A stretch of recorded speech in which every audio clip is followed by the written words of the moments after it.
Assalamualaikum everyone. In the previous video, we learned about the Legendre's equation and some other types of differential equations. Now we would learn how to use Legendre's equation to solve our problems, and we would also learn about the Frobenius method to solve the differential equations and the Bessel equation. So let's start the video. Before that, subscribe to my channel and like my videos and drop a comment if you like my way of teaching or anything about my videos. अभी उस दिन ही हमने एक formula पढ़ा था AS+2 जिसको हमने recursion formula या रिकरेंस रिलेशनशिप बोला था।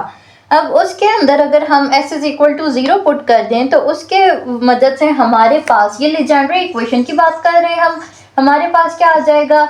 a2 is equal to minus n into n plus 1 divided by 2 factorial into a0। ये हमारे पास a2 की वैल्यू आ जाएगी। उसके बाद अगर हम a3 की बात करें तो a3 किसके इक्वल आ जाएगा minus n minus 1 into n plus 2 a0 divided by 6 आ जाएगा। 6 क्या है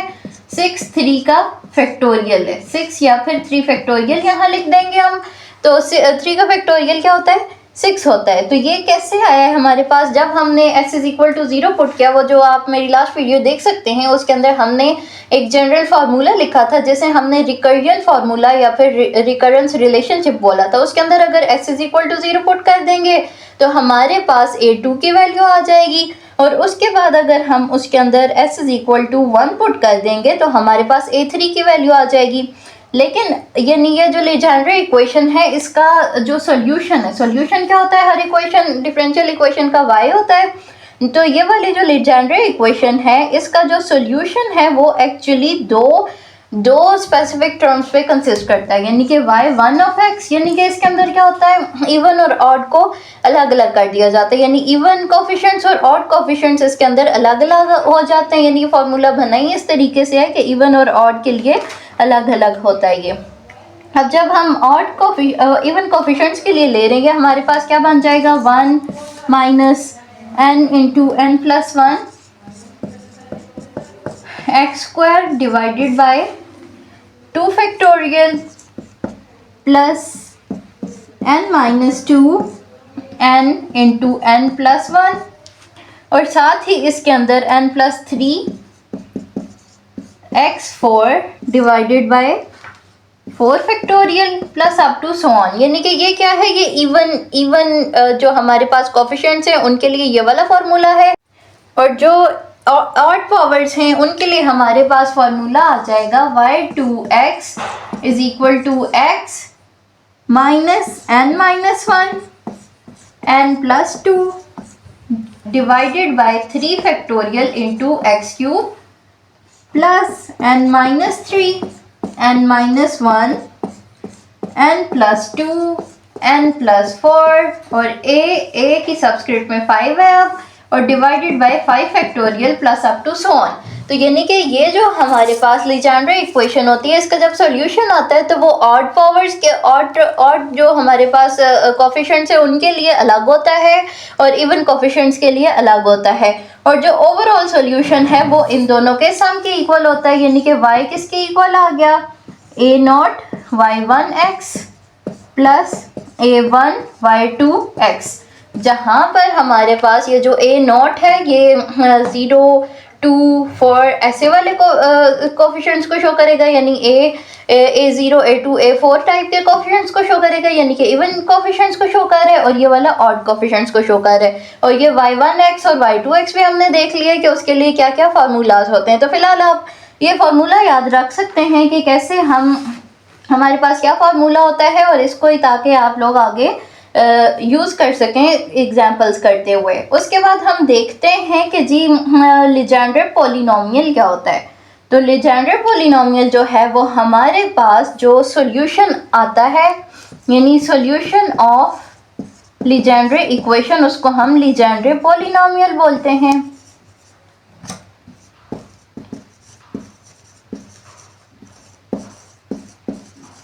तो लेजेंड्रे पॉलिनोमियल हमारे पास क्या होता है सॉल्यूशन ऑफ लेजेंड्रे इक्वेशन। अब जो ये है इसके ये पोलिनोमियल जो है लीजेंड्रे पोलिनोमियल, उसको हम किससे लिख सकते हैं, यानी उसका क्या फॉर्मूला होता है हमारे पास, a n is equal to 2n का फैक्टोरियल डिवाइडेड बाय 2 की power n into n factorial का स्क्वायर। अब ये हमारे पास जो है पी एन ऑफ एक्स, ये क्या है, ये लीजेंड्रे पोलिनोमियल की जनरलाइज्ड फॉर्म है हमारे पास, जो कि किसकी इक्वल है, ये समेशन का साइन है, -1 की power n 2n minus 2m का फैक्टोरियल डिवाइडेड बाय 2 की पावर m m का फैक्टोरियल, n माइनस m का फैक्टोरियल और साथ ही n माइनस 2m का फैक्टोरियल। तो जब यहाँ हम कह देते हैं कि जी m इज इक्वल टू 1 हो जाए तो फिर तो m गायब हो जाएगा, जहाँ जहाँ पे m है उसकी जगह पे हम 1 प्लेस कर देंगे।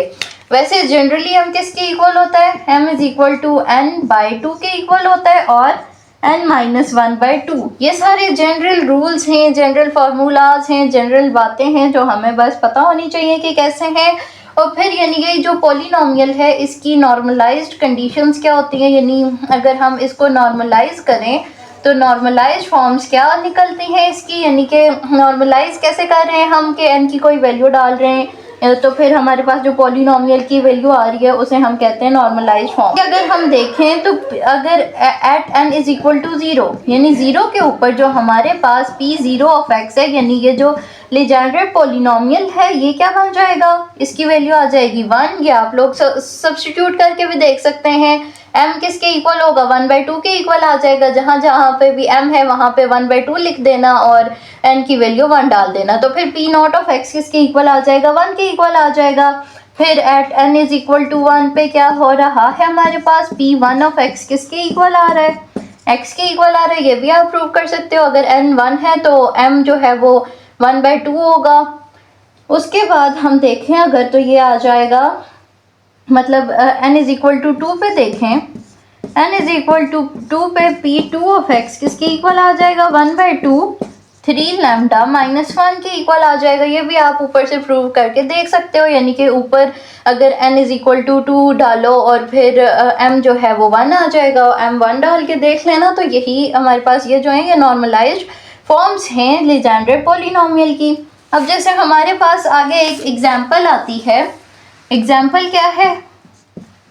एग्जाम्पल में हमारे पास x into x minus 1 y double derivative plus 3x minus 1 y और y का डेरिवेटिव प्लस y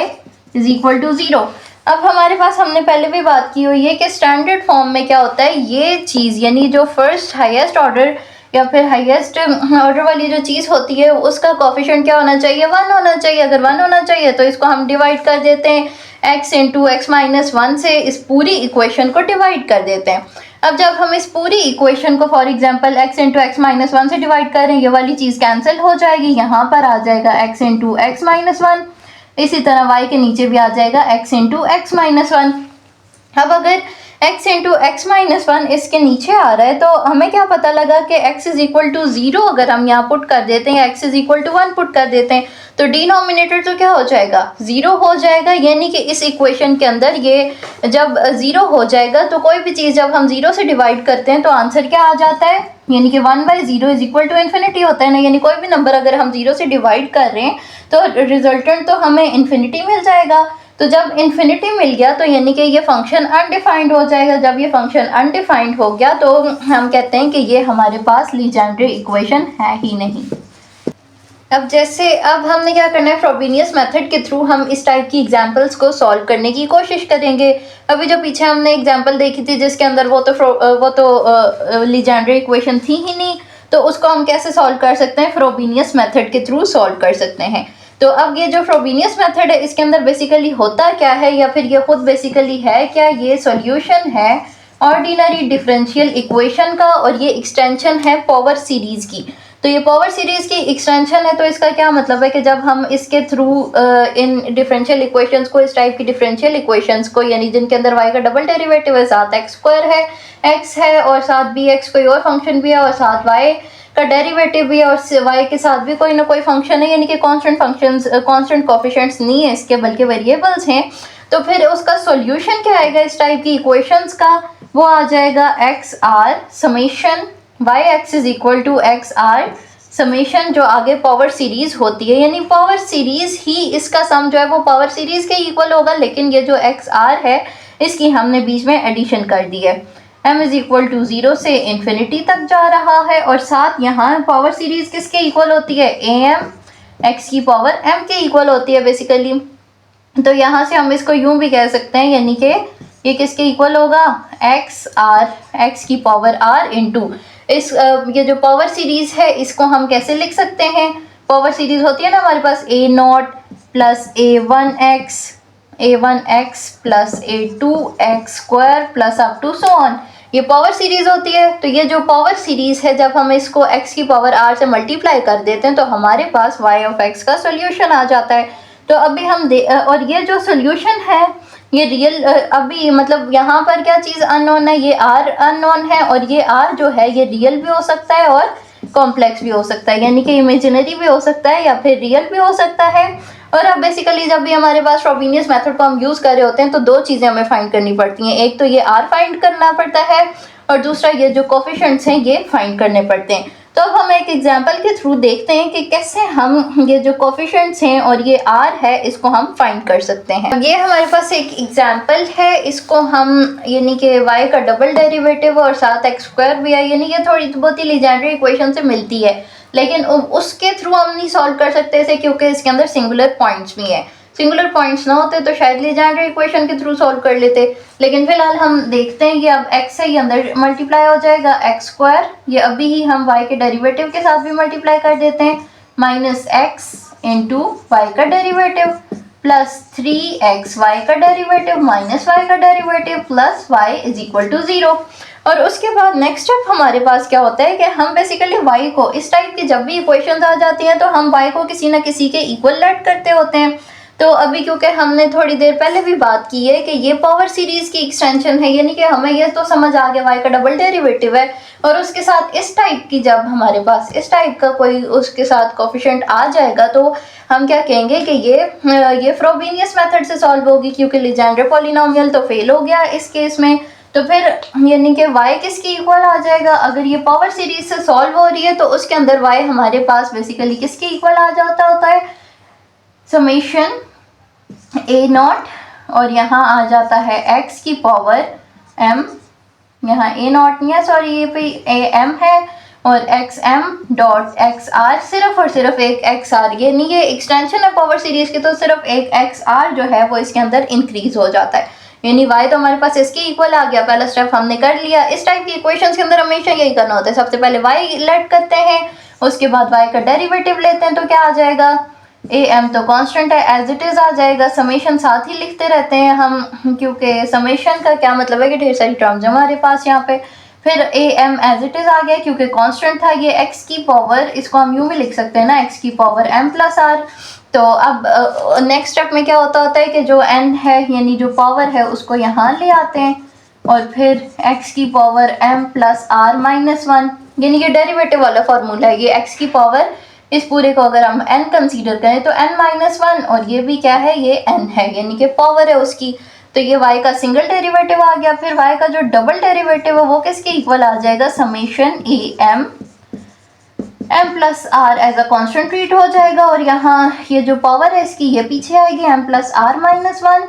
और x की power m plus r minus 2 हो जाएगा। क्यों 2 हो जाएगा, क्योंकि माइनस 1 ऑलरेडी है, उसके अंदर माइनस 1 और ऐड करेंगे तो वो माइनस 2 बन जाएगा। अब नेक्स्ट स्टेप तो बहुत ही सिंपल है, क्योंकि हम हमेशा यही करते होते हैं, y फाइंड किया, फिर y का डेरिवेटिव फाइंड किया, फिर y का डबल डेरिवेटिव फाइंड किया, और फिर हमने क्या कर दिया, सब्स्टिट्यूट कर दिया इस सारे को, सब्स्टिट्यूटिंग इन इक्वेशन नंबर 1, इसको हम इक्वेशन नंबर 1 कह देते हैं कि हम इसके अंदर ये सारा कुछ सब्स्टिट्यूट कर रहे हैं, सॉरी इसके अंदर हम सब्स्टिट्यूट करेंगे इसलिए क्योंकि ज़्यादा आसान है इधर सब्स्टिट्यूट करना। तो ये क्या आ जाएगा, ये आ गया एक्स स्क्वायर इंटू वाई का डबल डेरिवेटिव किसकी इक्वल आया था, summation m is equal to 0 और अप टू इन्फिनिटी, तो ये आप देख लेना खुद ही लगा लेना ये जो हैं ये वाले साइंस। तो उसके साथ ए एम था, m प्लस आर था, फिर m प्लस आर माइनस 1 और x की power m plus r minus 2 था। उसके बाद क्या हुआ, ये एक्स स्क्वायर के साथ y डबल डैश था वो हो गया, फिर माइनस x के साथ भी y डबल डैश था, यानी कि यही वाली टर्म x के साथ भी आ रही है। तो ये क्या आ जाएगा, m plus r minus 1 into x की power m plus r minus 2। और उसके बाद कौन सी टर्म है, ये 3xy डैश वाली है, तो यानी ये plus 3x as it is लिख लेंगे और साथ y डैश की वैल्यू वो डाल देंगे। y डैश किसके इक्वल था, m प्लस r और ये x m plus r minus 1 और साथ सिर्फ और सिर्फ माइनस y डैश था, यानी कि ये वाली टर्म माइनस भी हो रही है। Summation m plus r x की power m plus r minus 1 और साथ जो y है यानी सिंपल वाला जो y है वो ऐड हो रहा है, वो क्या आ जाएगा, summation am x m plus r, जो कि सिंपल हमारे पास y है। और ये सारी चीज़ किसके इक्वल है, ज़ीरो के इक्वल है ऑफ कोर्स। उसके बाद हम क्या करते हैं, हमें यहाँ नज़र आ रहा है कि ये एक्स स्क्वायर है और ये -2 है, तो बेस सेम और पावर्स तो ऐड हो जाती हैं। तो ये x जब इधर जाके इसके साथ मल्टीप्लाई हो जाएगा तो ये -2 और +2 कैंसिल हो जाएंगे और इसके अंदर x की पावर क्या है, 1 है, तो ये 1 और ये -2, 1 और -2 यानी -2 + 1 क्या होता है, -1 होता है। तो यहाँ हम अब भी लिख देते हैं कि ये क्या बन जाएगा, -1 बन जाएगा। उसके बाद ये वाला जो x है, x की पावर यहाँ क्या है, 1 है और ये x की पावर -1 है, तो ये दोनों भी कैंसिल हो जाएंगे। अब यहाँ अगर हम देखें तो हमारे पास स्मॉलेस्ट पावर क्या बन रही है, यहाँ क्या है, x की पावर m प्लस r है, तो ये दोनों नंबर्स m और r कोई भी अगर नंबर्स हैं तो वो दोनों ऐड होंगे, ये तो बड़ा बन जाएगा। फिर x की पावर m प्लस r -1 है, m तो बड़ा हो जो भी है, लेकिन यहाँ क्योंकि r -1 अगर हम कर लें, r -1 वाली टर्म को अगर हम अलग कर लें तो x की पावर r -1 वो तो कोई छोटी सी वैल्यू होगी, क्योंकि r तो वैसे भी रेडियस होता है, ज़्यादातर केसेस में रेडियस ही होता है, तो वो तो बहुत ज़्यादा छोटा होता है, <1 भी हो सकता है। तो ये वाली चीज़, ये वाली माइनस में चीज़ चली जाएगी, तो ये यानी कि स्मॉलेस्ट x की जो यानी x का जो x की स्मॉलेस्ट पावर कौन सी है, यहाँ पर स्मॉलेस्ट पावर ऑफ x किसकी इक्वल है, x की पावर r -1, x की पावर r -1 के इक्वल है। अब हम देखते हैं r -1 किधर किधर आ रहा है, ये वाली जो टर्म है इसके अंदर तो आ रहा है r -1, फिर ये वाली जो टर्म थी इसके अंदर से तो -1 कैंसिल हो गया था, यहाँ नहीं बचा, और इस टर्म के अंदर भी आ रहा है हमारे पास, और ये वाली जो टर्म थी यहाँ पे भी नहीं आ रहा। तो हम इन दोनों टर्म्स को क्या करते हैं, इन दोनों के सम को 0 के इक्वल इक्वेट कर देते हैं, इन दोनों के कोफिशिएंट्स के सम को हम 0 के इक्वल इक्वेट कर देते हैं। कोफिशिएंट्स क्या है, यानी ये x की पावर m प्लस 1 r, इसको छोड़ के इससे पीछे वाली ये जो सारी वैल्यू है इन दोनों का सम लेते हैं, इसका, और इसको 0 के इक्वल इक्वेट कर देते हैं। क्यों कर देते हैं, ताकि हमारे पास m और r की वैल्यूज़ को जानने में आसानी हो जाए। अब ये हमारे पास क्या आ जाएगा, am into m plus r, फिर m प्लस r -1, और साथ सम ले रहे हैं हम इस वाली टर्म का, तो ये क्या है, m प्लस r और x की पावर m प्लस r -1, वो तो हम क्योंकि सिर्फ कोफिशिएंट्स को देख रहे हैं तो ये आपस में इक्वल आ गए। उसके बाद हम क्या करते हैं कि एक m is equal to 0 put कर देते हैं। अब हम क्या करेंगे, m is equal to 0 put कर देते हैं, ताकि हम, क्योंकि फ़िलहाल हमारा फोकस क्या है, r की वैल्यू फाइंड करना, तो r की वैल्यू के लिए m इज़ इक्वल टू 0 कर देते हैं कि m भाई आप जाएं यहाँ से, तो ये क्या आ जाएगा, a0 into r -1 plus a0 into r।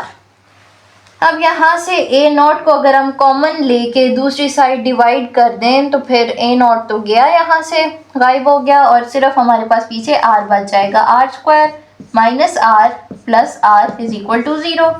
ये a0 हमने क्या किया था, यहाँ से कॉमन ले लिया, यूँ यहाँ से कॉमन लिया, और ये क्योंकि इसका सम इज़ इक्वल टू 0 है तो ये उधर जाके डिवाइड हो जाएगा। फिर ये वाली जो टर्म है ये किसके इक्वल आ जाएगी, ये 0 के इक्वल आ जाएगी। यहाँ से क्या आया, r का स्क्वायर इज़ इक्वल टू 0, इसका क्या मतलब है कि r इज़ इक्वल टू 0 है, r की क्या हमारे पास एक रूट निकल गई, r इज़ इक्वल टू 0 एक रूट निकल गई। अब हम r की वैल्यू तो फाइंड कर चुके हैं जो कि क्या थी, 0 थी, और m की वैल्यू जो थी वो हमारे पास 1 थी। अब जब हम ये वाली वैल्यूज पुट करते हैं और ए नोट को हम इज इक्वल टू 1 सेट कर देते हैं, ये आर्बिट्रेरी कांस्टेंट है हमारे पास, यानी कि खुद से ही हमने ये सपोज कर दिया है। और फिर ये चीज़ें जब हम पुट करने की कोशिश करते हैं पीछे वाली इक्वेशन में, तो हमें क्या दिखाई देता है कि ये तो हमारे पास ज्योमेट्रिक सीरीज बन रही है। ज्योमेट्रिक सीरीज क्या होती है? समेशन एक्स की पावर एम होती है। ज्योमेट्रिक सीरीज क्या होती है? समेशन एक्स की पावर एम होती है। एम इज इक्वल टू 0 से इन्फिनिटी तक जा रहा है। अब जब summation m is equal to ये वाली चीज आ गई तो बेसिकली ये ज्योमेट्रिक सीरीज बन गई। अब ज्योमेट्रिक सीरीज का सम किसके इक्वल होता है? 1/1 माइनस एक्स। ये तो हमारे पास बेसिक फॉर्मूलाज हैं, उनसे हमें पता होगा, लेकिन ये हमारे पास क्या है? y1 आया है। अब जब डबल डेरिवेटिव हो तो सॉल्यूशन भी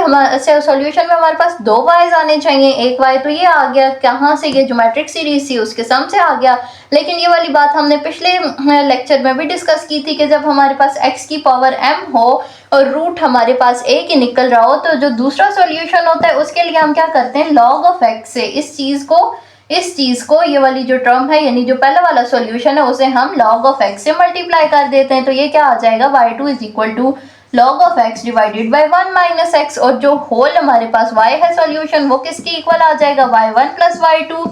विच will be equal to 1/1 minus x plus log of x divided by 1 minus x। तो ये यानी के पास हमने फ्रोबेनियस एक मेथड को यूज़ किया और यूज़ करके हमने अपनी इक्वेशन को सॉल्व कर दिया और ये हमारे पास फाइनल सॉल्यूशन आ चुका है। अब हम देखते हैं कि बेसल इक्वेशन क्या होती है। तो बेसल इक्वेशन बेसिकली थोड़ी सी फ्रोबेनियस मेथड के लिए को यूज़ करते हुए जो हम इक्वेशन सॉल्व करते हैं उन्हीं जैसी होती है। कैसी होती है ये? एक्स स्क्वायर वाई का double derivative plus x y का derivative plus x square plus v का square into y is equal to 0। अब बस फ़र्क क्या है यहाँ पर कि यहाँ ये जो y है इसके साथ x square plus v square आ गया, तो ये हमें बस शक्ल देख के पहचानना होता है कि ये कौन सी इक्वेशन है। अब ये जो है ये इसको सॉल्व करने का भी तरीका फ्रोबेनियस मेथड जैसा ही है। इसके अंदर भी वही काम हम करते हैं कि y is equal to summation a m x m रख देते हैं, लेकिन प्लस आर भी रखते हैं जैसे फ्रोबेनियस मेथड के अंदर रखते थे। और दूसरा ये हम ऐसे क्यों करते हैं? जब भी एक्स स्क्वायर हो, एक्स की यानी कि ऐसी पावर्स हों, तो हम क्या करते होते हैं? ये यानी पावर सीरीज मेथड को यूज़ करते हुए ऐसी इक्वेशंस को सॉल्व करते होते हैं। ये बात हम पिछले लेक्चर्स में भी डिस्कस कर चुके हैं। नेक्स्ट स्टेप क्या होता है? हमारे पास y का डेरिवेटिव लेते हैं। अब ये y का डेरिवेटिव किसके इक्वल आ जाएगा? A m as it is, क्योंकि वो कांस्टेंट है। m प्लस आर जो उसकी पावर में था वो पीछे शिफ्ट हो जाएगा और साथ x की power m plus r minus 1, यानी m प्लस आर में से मतलब 1 को माइनस कर देंगे हम इसमें से, और फिर जब y का डबल डेरिवेटिव लेंगे वो किसके इक्वल आ जाएगा? A m m plus r minus 1 into x की power m plus r minus 2, m plus r minus 2 आ गया। अब ये सारी चीज़ें हम यहाँ सब्स्टिट्यूट कर देते होते हैं। ये x square as it is और ये y का डबल डेरिवेटिव साथ, तो हम डायरेक्टली यहाँ थोड़ी सी स्पेस बचाने के लिए हम यहाँ पे डायरेक्टली एक्स स्क्वायर से इसको मल्टीप्लाई कर देते हैं y के डबल डेरिवेटिव को, प्लस x इंटू वाई है, यानी कि y किसके इक्वल था? समेशन यहाँ y का सिंगल डेरिवेटिव है वो किसके इक्वल है? A m into m plus r और x की power m plus r minus 1 के इक्वल है, और साथ x square into y, x square के साथ भी y है जो कि y किसके इक्वल है? ए एम x की पावर m प्लस आर के इक्वल है, और साथ v के स्क्वायर के साथ भी यही जो हमारे पास y है ये मल्टीप्लाई हो रहा है ए एम x की पावर m प्लस आर। अब इसको हम थोड़ा सिंप्लीफाई करने की कोशिश करें तो यहाँ x का स्क्वायर है और पावर माइनस 2 है, यहाँ क्या बच जाएगा? x की पावर m प्लस आर बच जाएगा। फिर उसके बाद यहाँ x है और यहाँ माइनस 1 है, ये दोनों भी कैंसिल हो जाएंगे, और यहाँ पर जो है ये इसकी पावर मल्टीप्लाई यानी सिंप्लीफाइड जो है ये एक्सप्रेशन हम इसको लिखते हैं, देखते हैं कैसे होता है। A m m plus r into m plus r minus 1 into x की पावर m प्लस आर, क्योंकि 2 तो कैंसिल हो चुका है, प्लस यहाँ summation a m m plus r x की पावर m प्लस आर ही बना, क्योंकि माइनस 1 तो इधर से कैंसिल हो गया है, प्लस ये जो एक्स स्क्वायर है इसको अंदर ले जाएंगे, summation a m x m plus r plus 2 आ जाएगा ये, और उसके बाद जो हमारे पास वी स्क्वायर है उसके साथ जो है हमारे पास टर्म, उसका क्या आ जाएगा, समेशन वी स्क्वायर के साथ क्या है हमारे पास, summation a m into x m plus r. अब हमने क्या करना है, इस केस में हम क्या करते होते हैं कि जो m प्लस आर वाली पावर मतलब m प्लस आर क्या है, मैक्सिमम पावर है, तो मैक्सिमम पावर के साथ के जो कोफिशिएंट्स हैं उन्हें हम इक्वेट कर देते हैं, उनके सम को इक्वेट कर देते हैं ज़ीरो के इक्वल। अब हम यहाँ से अगर हम देखें कि हमारे पास जो मैक्सिमम पावर वाले कोफिशिएंट्स हैं वो कौन कौन से आए हैं यहाँ पर, ये एक्स की पावर m प्लस आर, और साथ ही हम m को ज़ीरो के इक्वल भी, ये पिछले वाले मेथड में भी, फ्रोबेनियस मेथड में भी हमने यूँ ही किया था, m को ज़ीरो के इक्वल प्लेस कर दिया था। r क्योंकि हमारा फोकस है तो यहाँ इसके कोफिशिएंट्स को हम इक्वेट करते हैं, ये क्या आ जाएगा, क्योंकि यहाँ x की पावर m प्लस आर है, इसको देखते हैं, यह आ जाएगा a naught into m is equal to zero है, zero plus r is equal to r, फिर m ज़ीरो है, zero plus r minus one as it is आ गया, और क्योंकि कोफिशिएंट्स को ही देख रहे हैं तो ये x की पावर m प्लस आर नहीं लिखेंगे। फिर उसके बाद इस टर्म के साथ भी x प्लस आर है तो ये क्या बन जाएगी, ये भी a नॉट इंटू ये m प्लस आर था, ये भी m प्लस आर था, m ज़ीरो है और r है साथ इसके, और फिर ये वाली टर्म नहीं लिखेंगे। और उसके बाद m प्लस आर किस टर्म के अंदर आ रहा है, ये वी स्क्वायर वाली टर्म के अंदर, क्योंकि इधर तो m plus r plus two है, ये तो उससे भी ज़्यादा बड़ी पावर है, तो हम इतनी ज़्यादा बड़ी पावर नहीं ले रहे, बस हम सिर्फ m प्लस आर के कोफिशिएंट्स को इक्वेट कर रहे हैं। फिर ये वी स्क्वायर था, तो वी स्क्वायर के साथ क्या है, वी स्क्वायर के साथ सिर्फ ए एम है, m की जगह पे ज़ीरो आ जाएगा, और x की पावर उसको तो नहीं ले रहे, तो ये किसके इक्वल आ गया, ज़ीरो के इक्वल आ गया है। अब यहाँ से a नॉट को अगर हम कॉमन लेके उस साइड डिवाइड कर दें तो a नॉट तो गायब हो जाएगा, क्योंकि हमारा मेन फोकस ही फिलहाल r है, तो ये बन जाएगा r इंटू आर, आर का square minus r multiply by one r आ गया, प्लस यहाँ पर भी r आ जाएगा, प्लस v का square is equal to zero. Basically हमें क्या करना है, यहाँ से हमें r की वैल्यू फाइंड करनी है, तो r की वैल्यू, r का स्क्वायर किसके इक्वल आ जाएगा, माइनस v का स्क्वायर के इक्वल आ जाएगा। अब यहाँ क्या होगा कि ये जो यहाँ थोड़ी सी गलती आ रही है, वो क्या गलती आ रही है कि हमारे पास इस एक्सप्रेशन के अंदर भी माइनस वी का स्क्वायर था, क्योंकि हमने जब क्वेश्चन देखा था तो वो था x square minus v square, तो यहाँ पर भी माइनस वी स्क्वायर था, तो जब हम उसका सम इक्वेट कर रहे हैं तो हम यहाँ पर भी माइनस वी स्क्वायर ही लगाएंगे। यहाँ इस साइड पे माइनस वी स्क्वायर है, अगर उस साइड पे जाके प्लस वी स्क्वायर हो जाएगा, तो r इज इक्वल टू, जब हम इनका स्क्वायर रूट लेंगे तो r किसके इक्वल आ जाएगा, प्लस माइनस v, और यही हमारा इस बेसल इक्वेशन का सॉल्यूशन है। अब जैसे हम लीजेंड्रे इक्वेशन को सॉल्व कर रहे थे तो उसके सॉल्यूशन को हम लीजेंड्रे पॉलिनोमियल कह रहे थे, इसी तरह जब हम बेसल इक्वेशन को सॉल्व करते हैं तो जो रिजल्टेंट फंक्शन आता है उसे हम बेसल फंक्शन कहते हैं, और जनरली हमारे पास वो किसके इक्वल होता है, J n of x is equal to x की power n into summation minus one की पावर m x की पावर 2m डिवाइडेड बाय 2 की पावर में है ये 2m plus n into m का फैक्टोरियल और इंटू m प्लस n का फैक्टोरियल। ये वही वाला फार्मूला जो अभी भी हमने लिखा था, तो ये बेसिकली मतलब वही जो हम पीछे हमने लिखा था जनरल करके बेसल इक्वेशन का जो सॉल्यूशन आता है, वहाँ पे हमने क्या किया था, 2m प्लस n, ये अंदर जाएगा तो 2m प्लस n ही हो जाएगा। तो ये हमारे पास यानी कि जो n है, nth यानी कि सॉल्यूशन है वो आ जाता है, यानी nth ऑर्डर की बेसल इक्वेशन आ जाती है ये। अब अगर ऑर्डर हमारे पास 1 हो, यानी कि n is equal to 1, n is equal to, पहले 0 देख लेते हैं, n इज इक्वल टू 0 होगा तो फिर ये जो बेसल फंक्शन है इसकी क्या वैल्यू आ जाएगी, ये बेसल फंक्शन हमारे पास आ जाएगा किसके इक्वल, समेशन